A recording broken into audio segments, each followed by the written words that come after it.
Cerita ini berkisah tentang seorang pria Jepang berusia pertengahan 50-an yang membangun sebuah keluarga baru dengan 4 gadis Jawa berusia 20-an di Yogyakarta, Indonesia. Kenji Tanaka adalah seorang pria Jepang berusia pertengahan 50-an.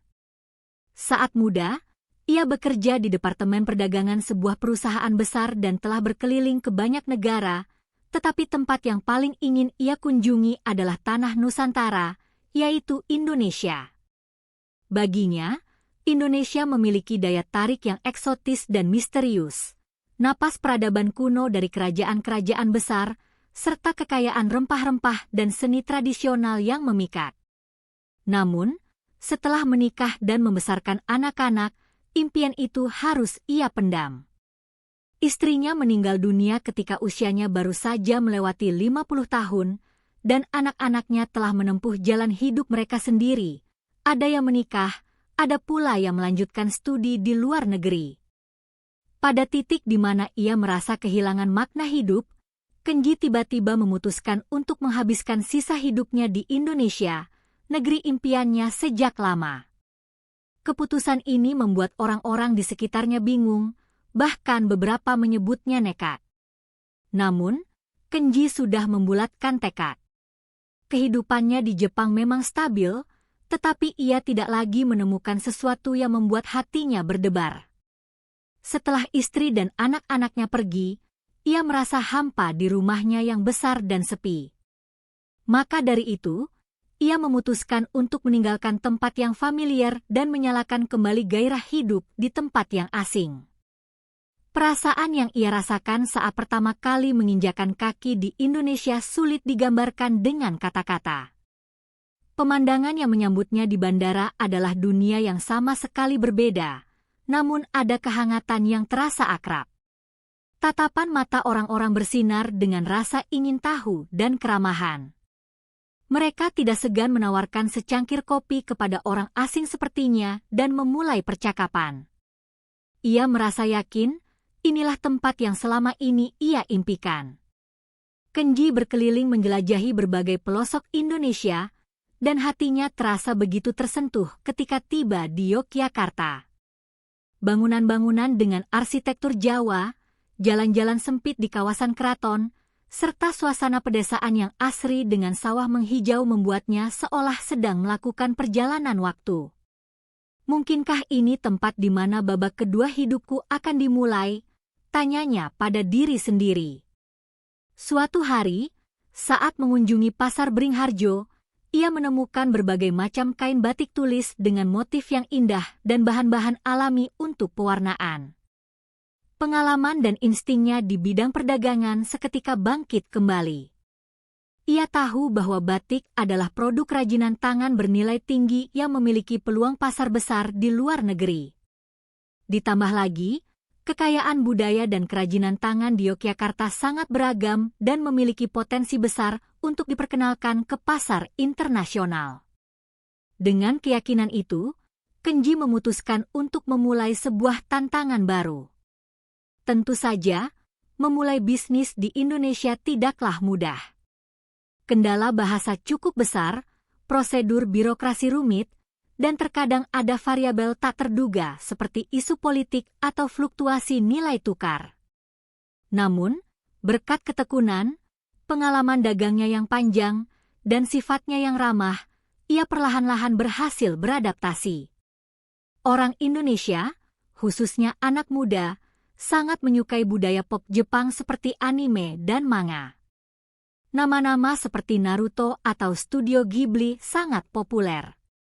Karena itu, ketika orang-orang tahu ia berasal dari Jepang, mereka umumnya menyambutnya dengan ramah. Selama tinggal di Yogyakarta, Kenji memperluas jaringannya. Ia mencari mitra bisnis dan menjalin persahabatan dengan para pengrajin di pasar. Saat makan bersama, ia sering membagikan souvenir kecil yang ia bawa dari Jepang. Setiap kali melakukannya, orang-orang lokal akan berseru gembira, "Konnichiwa, arigatou." Ia juga sering menyeduh teh hijau tradisional Jepang untuk menjamu mereka, dan mereka sangat tertarik dengan aroma serta rasanya yang khas. Seiring berjalannya waktu dan hubungan antar manusia semakin erat, Kenji menyewa sebuah rumah yang lebih besar di pinggiran Yogyakarta, sebuah rumah joglo dengan halaman yang luas. Rumah tradisional Jawa itu memiliki sistem ventilasi alami yang sangat baik, membuatnya tetap sejuk di tengah cuaca tropis. Di salah satu sudut halamannya, terdapat taman kecil di mana ia bisa menanam bunga-bunga tropis dan tanaman herbal. Tempat itu menjadi rumah baginya, seorang pendatang di negeri asing. Ketika hidupnya mulai stabil, sifat Kenji yang hangat dan penuh tanggung jawab semakin dikenal oleh masyarakat setempat. Ia memperlakukan para pekerjanya dengan sangat baik dan tidak pernah ragu membantu siapapun yang mengalami kesulitan. Bagi orang lokal, ia memiliki kepemimpinan yang kebapakan dan lembut. Karena itu, ia sering menjadi pusat perhatian para wanita. Beberapa wanita muda setempat yang mengagumi citra pria Jepang yang sopan dan perhatian seperti dalam dorama, sering menunjukkan rasa suka mereka pada Kenji. Namun, setiap kali menerima perhatian seperti itu, Kenji selalu menanggapinya dengan rendah hati. Ia merasa belum siap untuk mencintai seseorang lagi. Kenangan akan mendiang istrinya masih membekas di hatinya, dan rasa sepi setelah anak-anaknya pergi pun belum sepenuhnya sembuh. Namun, takdir datang dengan cara yang tak terduga. Di sebuah warung kopi di pusat kota Yogyakarta, ia secara kebetulan makan malam bersama 4 orang wanita muda. Wanita-wanita itu berusia awal hingga pertengahan 20-an, dengan paras khas Jawa yang ayu dan pembawaan yang tenang. Minat mereka yang sama adalah budaya Jepang, dan fakta bahwa Kenji adalah seorang pengusaha dari Jepang menjadi pembuka percakapan yang menarik.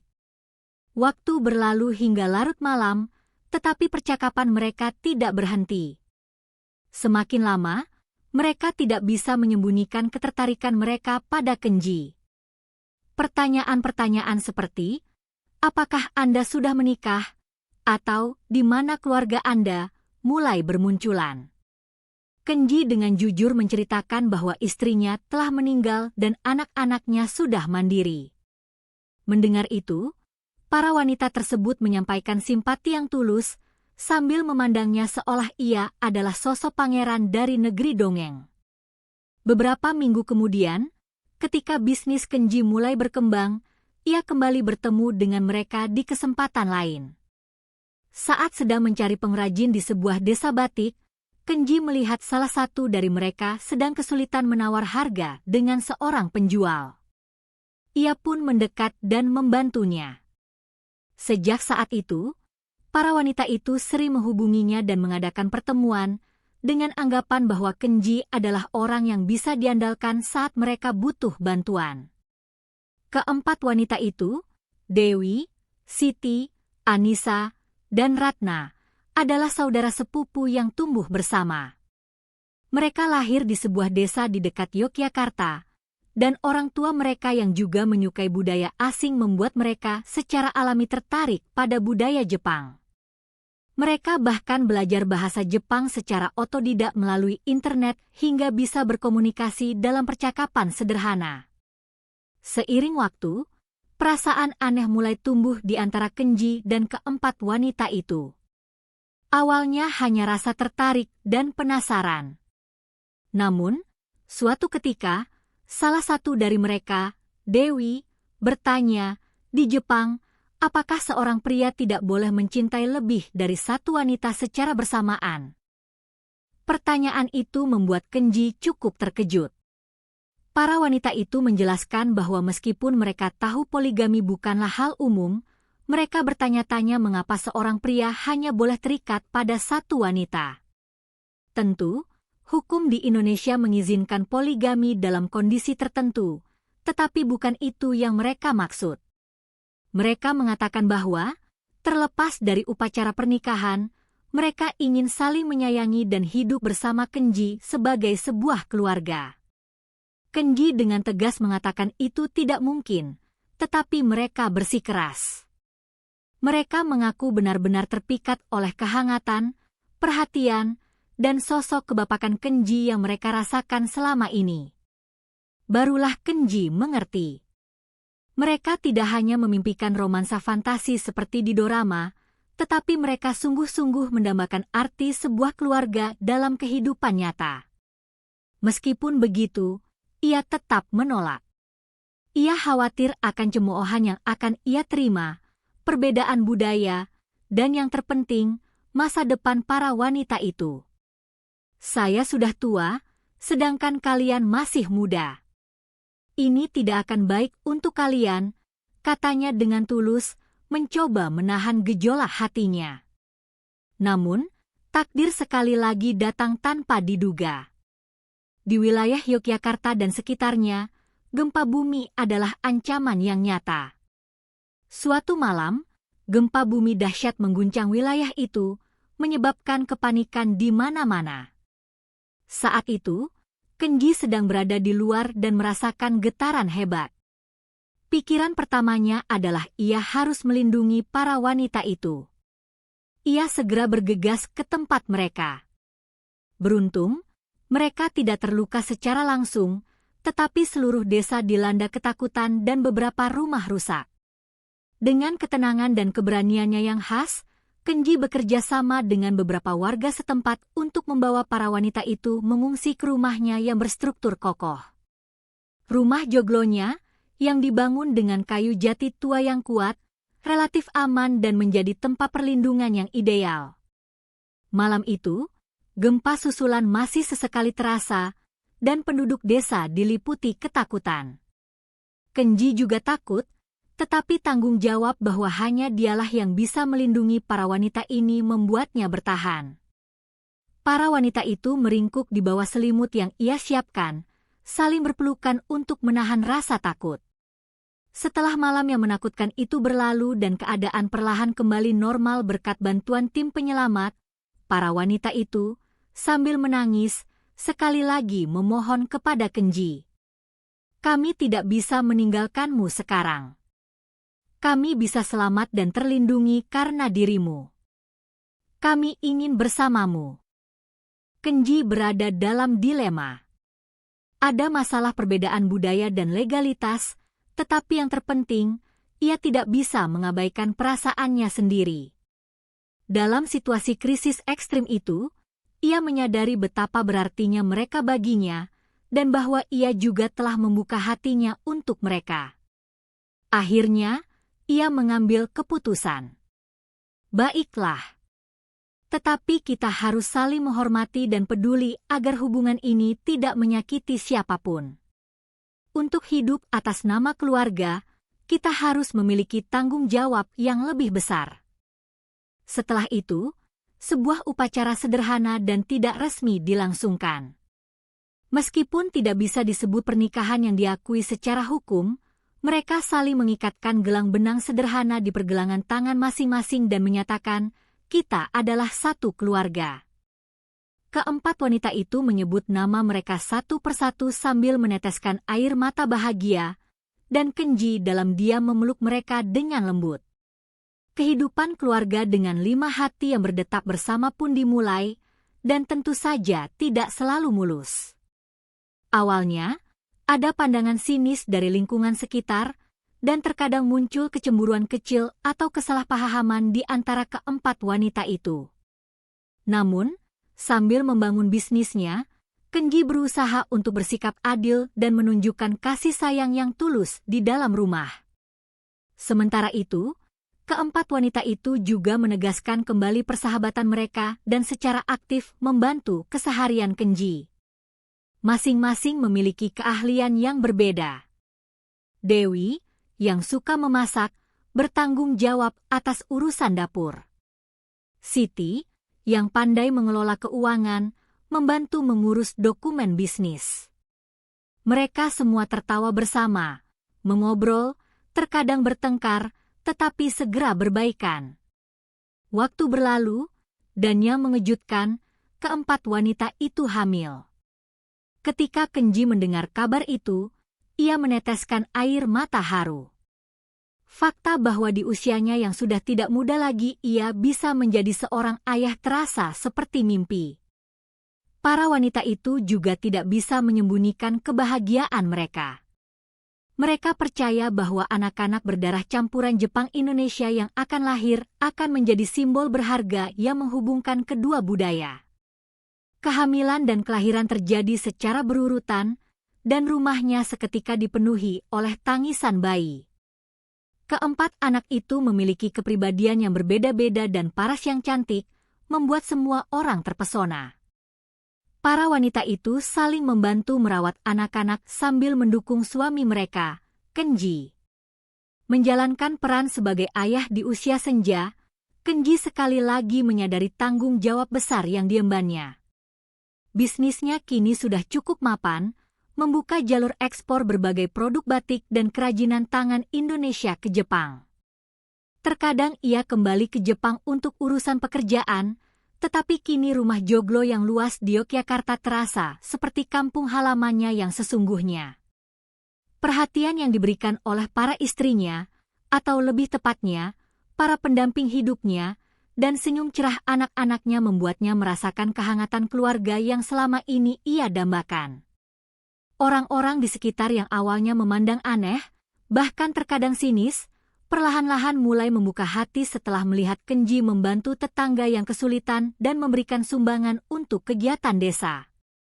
Mereka juga tersentuh melihat bagaimana keempat wanita itu berbagi persahabatan alih-alih kecemburuan dan merawat satu sama lain sebagai sebuah keluarga besar. Seiring waktu, anak-anak itu tumbuh. Kenji berusaha agar mereka bisa belajar bahasa Indonesia dan Jepang. Tumbuh dalam lingkungan unik yang merupakan perpaduan budaya Jawa dan Jepang, anak-anak itu dengan cepat menguasai kedua bahasa. Mereka terkadang menyanyikan lagu anak-anak tradisional Jepang dengan iringan alat musik gamelan, atau menggabungkan tarian tradisional Jawa dengan musik Jepang, seolah menciptakan budaya baru. Kenji berpikir, ia tidak pernah menyangka akan menerima hadiah seistimewa ini di paruh kedua hidupnya. Ia sangat berharap masa depan para wanita ini akan terus bahagia. Oleh karena itu, ia menabung sebagian dari keuntungan bisnisnya atas nama mereka, menyiapkan dana darurat agar mereka dapat hidup stabil jika kesehatannya memburuk. Ia juga berusaha mengembalikan apa yang telah ia capai kepada masyarakat Yogyakarta dan Indonesia. Ia mengirimkan bantuan ke daerah-daerah yang terkena bencana alam, dan setelah anak-anaknya tumbuh dewasa, ia mengajak mereka untuk ikut serta dalam kegiatan sukarela. Keyakinannya adalah, keluarga kita yang terikat oleh cinta juga harus berbagi cinta itu kepada orang-orang di luar sana. Keempat wanita itu awalnya merasa tidak enak dengan semua usaha yang Kenji lakukan untuk mereka, tetapi mereka juga tahu bahwa Kenji menerima penghiburan dan cinta yang mendalam dari mereka. Saat hari raya, mereka akan mengenakan kebaya dan merayakannya bersama. Setiap kali anak-anak berulang tahun, mereka memasak hidangan istimewa dan mengadakan pesta keluarga. Mungkin berkat persahabatan yang erat dan ketulusan keempat ibunya, anak-anak itu bisa tumbuh dengan baik di tengah lingkungan yang tidak biasa. Anak-anak itu tumbuh dengan kepribadian yang semakin jelas. Anak pertama memiliki bakat musik dan mahir memainkan beberapa alat musik tradisional. Anak kedua suka olahraga dan pandai bermain sepak bola. Anak ketiga suka menggambar dan membuat karya seni, sementara anak keempat memiliki minat akademis yang tinggi dan mendalami bahasa serta sejarah. Meskipun jalan yang mereka tempuh tampak berbeda, mereka memiliki mimpi yang sama, menjadi jembatan antara Indonesia dan Jepang. Kenji ingin anak-anak ini tumbuh dengan bebas, entah mereka nantinya kembali ke Jepang, tetap tinggal di Indonesia, atau pergi ke negara lain.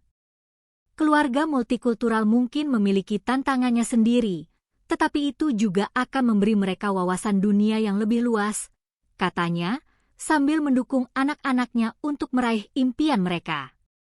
Bukan berarti tidak ada krisis lagi dalam hidup mereka.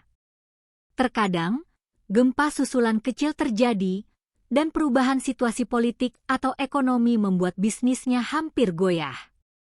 Namun, Setiap kali itu terjadi, Kenji dan keempat wanita itu duduk bersama untuk mencari solusi. Bukan kekuatan satu orang, melainkan kearifan 5 orang yang bersatu, sehingga mereka selalu bisa menemukan jalan keluar. Terkadang, kerabat atau teman dari Jepang yang berkunjung ke Yogyakarta akan terkejut. Apa yang terjadi di sini? Ini benar-benar keluarga besar, seru mereka. Awalnya mereka tidak mengerti, tetapi setelah Kenji menceritakan kisahnya dengan jujur dan menunjukkan bagaimana ia hidup bersama keluarganya, mereka merasakan kehangatan yang meyakinkan. Kisah keluarga mereka menyebar ke desa-desa dan kota-kota lain. Beberapa orang memandangnya secara positif, mengatakan bahwa cinta telah melampaui segalanya. Namun, ada juga yang mengkritiknya sebagai contoh yang tidak baik secara budaya maupun agama. Kenji menerima kritik itu dan mengakui bahwa bentuk pernikahannya tidak sempurna secara hukum maupun agama. Namun, ia juga berkata, yang penting adalah kami saling menghormati dan hidup bahagia. Saya tidak ingin para wanita ini tertindas atau berkorban. Sebaliknya, mereka memilih saya secara mandiri. Tahun-tahun berlalu, dan anak-anak mereka memasuki masa remaja. Pada masa ini, muncul masalah baru. Saat di sekolah, anak-anak terkadang menghadapi ejekan atau prasangka seperti, "Kenapa ibumu ada 4?" Namun, Kenji selalu berada di pihak anak-anaknya dan memberikan mereka semangat. Setiap orang punya cerita dan pilihan yang berbeda. Selama kita menjalankan cinta dan tanggung jawab yang tulus di dalamnya, tidak ada yang perlu dipermalukan.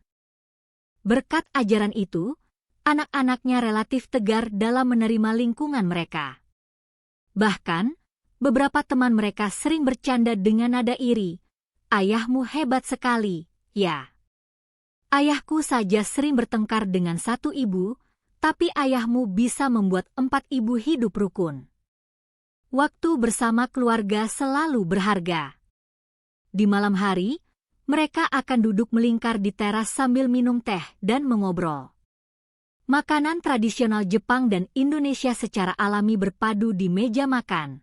Di samping gudeg, ada sushi, dan di sebelah sate, ada tempura. Para wanita itu terkadang fasih meniru bahasa Jepang dan memanggil Kenji, "Anata," sayang. Sementara Kenji memberi mereka nama panggilan mesra dalam bahasa Indonesia seperti cahaya atau kembang.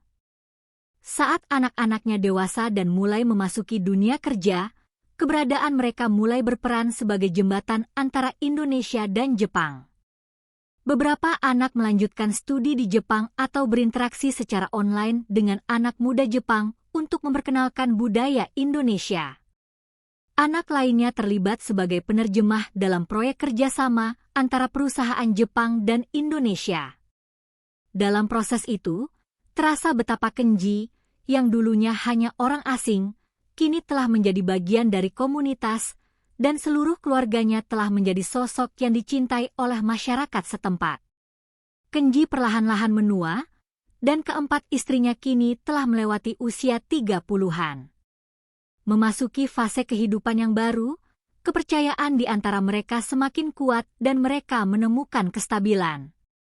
Kalau bukan karena Kenji, kita tidak akan bisa hidup dengan percaya diri seperti ini. Aku salah satu dari mereka. Kenji menjawab, "Tidak. Kalau bukan karena aku, mungkin kalian bisa hidup lebih bebas." Mereka tertawa dan berkata, "Kami memilih sendiri.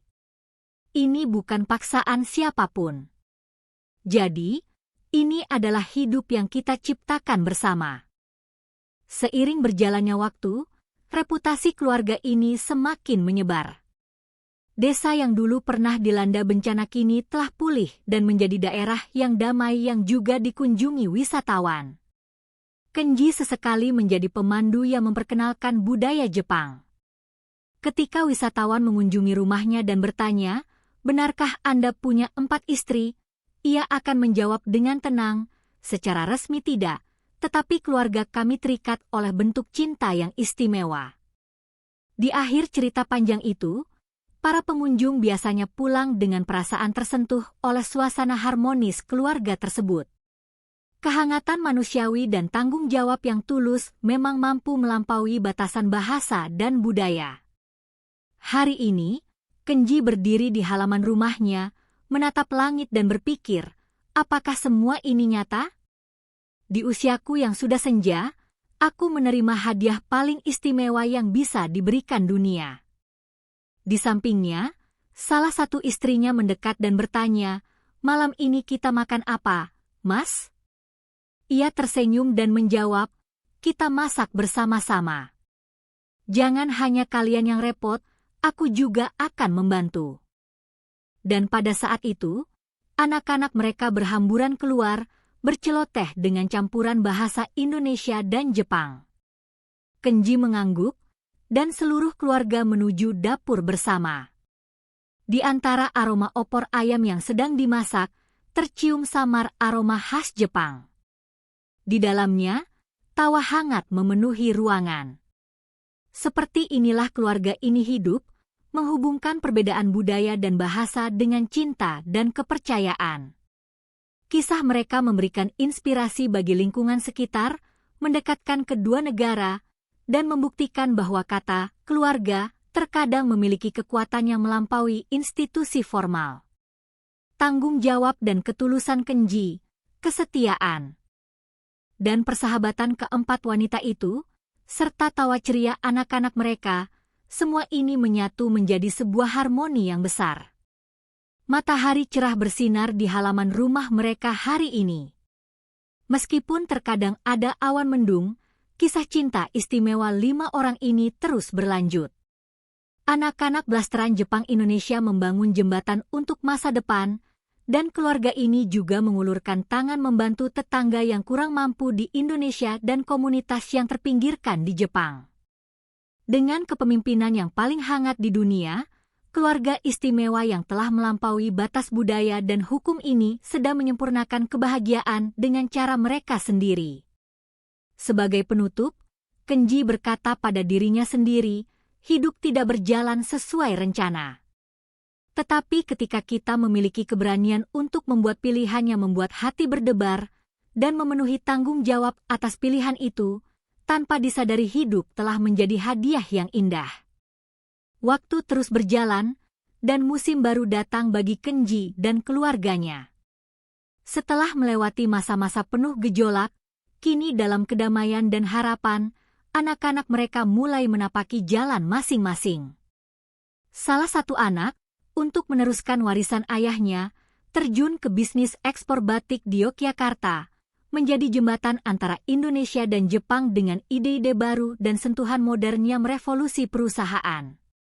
Anak yang lain berhasil meraih mimpinya untuk melanjutkan studi di Jepang melalui program pertukaran pelajar, menimba ilmu tentang budaya, bahasa, dan seni di sebuah universitas ternama di Tokyo. Anak lainnya lagi, yang tumbuh dengan jiwa yang memadukan tradisi dan modernitas kedua negara, menjadi seorang akademisi yang meneliti budaya kedua bangsa. Ia aktif berpartisipasi dalam acara pertukaran budaya Indonesia-Jepang, membuka cakrawala baru. Jalan yang dipilih setiap anak berbeda, tetapi mereka semua tidak pernah melupakan nilai-nilai keluarga yang terikat oleh cinta dan kehangatan yang diajarkan oleh ayah mereka, Kenji. Kisah keluarga mereka menjadi benang tak kasat mata yang mengikat mereka dimanapun mereka berada. Di saat menghadapi kenyataan yang sulit, mereka saling memberi kekuatan. Di saat menghadapi tantangan baru, mereka saling menyuntikkan keberanian. Anak-anak yang menimba ilmu di Jepang kembali membawa inovasi, menggabungkan teknik modern dengan cara tradisional untuk meningkatkan kualitas produk dan pemasaran internasional. Sementara itu, anak-anak yang berakar kuat di Indonesia menjadi pelopor dalam pembangunan komunitas lokal, memainkan peran penting di bidang pendidikan dan kesejahteraan sosial. Meskipun mereka semua meraih prestasi gemilang di jalannya masing-masing, di sudut hati mereka selalu ada kata keluarga. Pertemuan keluarga rutin selalu dipenuhi dengan sukacita dan rasa syukur. Di tengah kesibukan, mereka selalu menyempatkan diri untuk saling menanyakan kabar, berbagi suka dan duka, baik secara langsung maupun melalui panggilan video. Salah satu momen paling berkesan adalah ketika Kenji dan keempat istrinya berlibur bersama ke Bali. Setelah sekian lama sibuk dengan urusan masing-masing, mereka membutuhkan waktu untuk beristirahat dan saling menguatkan. Laut biru Bali, langit yang cerah, dan pemandangan alam yang unik memberikan mereka perasaan haru dan semangat baru. Sambil berjalan di sepanjang garis pantai Bali, mereka mengenang masa lalu, bagaimana mereka yang berasal dari budaya dan latar belakang yang berbeda bisa bersatu menjadi satu keluarga. Pada hari pertama perjalanan, Kenji mengajak semua orang untuk melihat matahari terbit. Di tengah udara sejuk Bali, mereka merasakan kehangatan keluarga yang menyatu. Saat tiba di tepi pantai dan menyaksikan matahari merah perlahan terbit dari cakrawala, mereka saling bertatapan, sekali lagi menyadari betapa berartinya momen itu bagi hidup mereka. Selama berada di sebuah desa kecil di Bali, keempat wanita itu dengan jujur berbagi cerita tentang masa lalu dan impian masa depan mereka. Meskipun memiliki kepribadian dan selera yang berbeda, sebagai anggota keluarga, pemahaman dan kepedulian mereka terhadap satu sama lain tidak pernah berubah. Sambil menikmati secangkir kopi hangat di sebuah kafe tepi pantai dan menyantap hidangan laut segar, mereka sekali lagi merasakan kekuatan dari kata kita. Kenji berkata kepada salah satu istrinya, "Karena adanya dirimu, aku bisa kuat hari ini," sambil mengucapkan terima kasih. Istrinya yang lain tersenyum dan berkata, "Kita semua ada di sini sekarang karena kita saling menjaga." Selama perjalanan, keluarga ini mengunjungi berbagai tempat wisata di Bali, merasakan alam dan sejarahnya dari dekat. Mereka berjalan di sepanjang jalur setapak yang indah, mengagumi sinar matahari yang menembus awan di atas lautan luas, dan berfoto bersama anak-anak. Luka dan kesalahpahaman yang pernah ada di antara dua budaya seolah luruh di sini, digantikan oleh harapan baru dan tekad untuk masa depan. Perjalanan ke Bali ini memiliki makna lebih dari sekadar liburan. Itu adalah janji bahwa meskipun mereka akan menapaki jalan yang berbeda di masa depan, mereka akan selalu bertemu kembali. Pada hari terakhir perjalanan, di sebuah pantai saat matahari terbenam, Kenji menatap seluruh anggota keluarganya dan berbisik, "Tidak peduli dari mana takdir kita dimulai, selama kita berjalan bersama seperti saat ini, tidak ada jalan di depan yang perlu ditakuti." Mendengar kata-kata itu, keempat istrinya dan semua anak-anaknya meneteskan air mata haru. Mereka mengangguk, saling menggenggam tangan, dan berjanji untuk selalu bersama. Seperti inilah potret anak-anak yang menjalani kehidupan yang beragam dan anggota keluarga yang telah bersama selama bertahun-tahun, saling memeluk impian dan harapan masing-masing, menjadi penopang yang kokoh satu sama lain, sebuah lukisan indah di mana budaya dan sejarah kedua negara berpadu secara harmonis. Di bawah sinar matahari Bali yang hangat, mereka sekali lagi memaknai arti keluarga dan bersiap menyambut berbagai tantangan dan kebahagiaan di masa depan. Dan langkah mereka akan selalu dipenuhi oleh cinta, kepercayaan, dan harapan akan hari esok yang baru.